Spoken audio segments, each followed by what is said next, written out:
O Supremo Tribunal Federal retomou nesta sexta-feira, em plenário virtual, o julgamento de mais 45 pessoas denunciadas pelos atos de 8 de janeiro.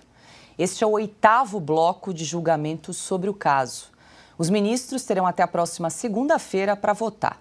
Ao todo, Silvio, a Procuradoria-Geral da República apresentou 1.390 denúncias ao STF. Esse, então, é o 8º bloco que está sendo julgado. Paula, é até difícil, né? Porque a gente acaba se repetindo, né? Pessoas sendo julgadas em lotes. Onde é que a gente já viu isso na história? Onde é que a gente já viu isso na história brasileira? Tá tudo errado.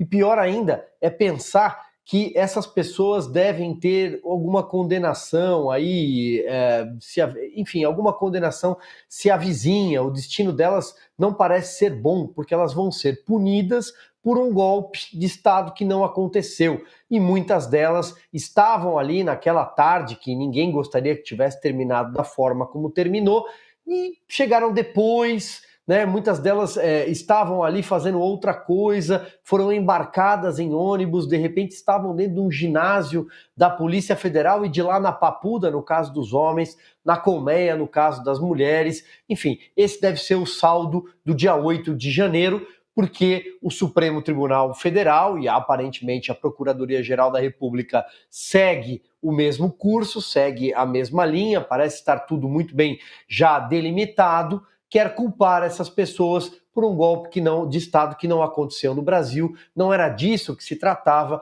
Nós aqui nesse programa, desde o dia 9 de janeiro, repudiamos qualquer tipo de depredação aos prédios públicos, qualquer tipo de agressão, mas a gente sabe que não foram 1.500 pessoas que cometeram aqueles crimes. A gente sabe que há um lado oculto sobre o 8 de janeiro, que talvez venha à tona por meio da CPMI, talvez de alguma forma por essa CPI distrital, mas a atuação do GSI, a atuação do ministro Flávio Dino, cadê o plano de escudo, cadê o plano de voo para Araraquara, cadê as imagens do circuito interno do Ministério da Justiça, cadê as imagens do Itamaraty, que está do lado oposto ao Palácio do Planalto na Esplanada dos Ministérios e, portanto, tem uma visão ampla do que aconteceu em relação ao Palácio, ao Congresso, e aí, portanto, saberia identificar se foi uma mesma turba de estúpidos que depredou o prédio A e depredou também o prédio B. Enfim, a gente espera que esse lado oculto venha à tona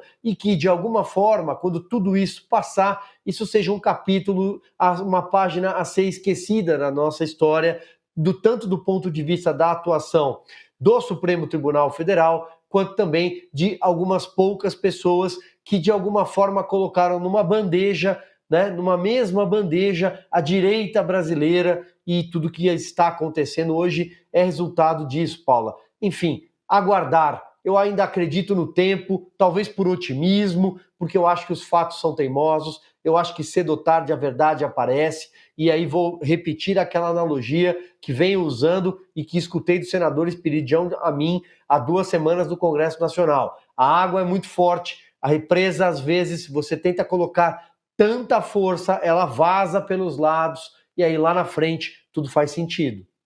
Augusto, você já escreveu alguns textos sobre esse julgamento, esse é o 8º bloco de julgamento sobre o caso. Agora o STF inicia então um novo bloco com mais 45 denunciados, deve terminar na próxima segunda-feira.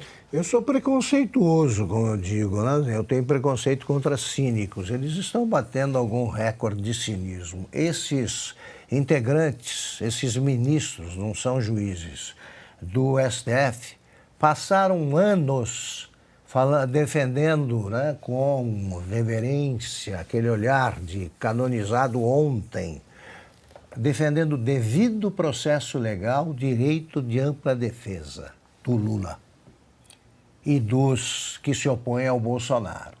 Isso não atendeu.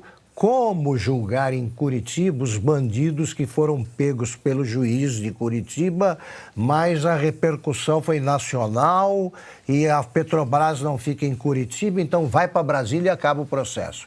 Eles são capazes de acrobacias abjetas para livrar qualquer um, sempre em defesa do devido processo legal, do direito de ampla defesa. E eles são, como é que é? os legalistas ali, tem um nome essa coisa com que eles se apresentam, garantistas. Garante o quê? Garante a simpatia dos que estão no poder. Não garante o julgamento de ninguém, julgar por atacado. Sem a individualização de conduta. Sem ouvir o advogado de defesa, que tem 5 minutos para falar, para a gente numa tela. E isso é fazer justiça? Repito, todas essas decisões serão mais cedo do que se pensa anuladas, porque nenhum país sobrevive ao domínio muito longo de gente que faz o que tem feito o Supremo.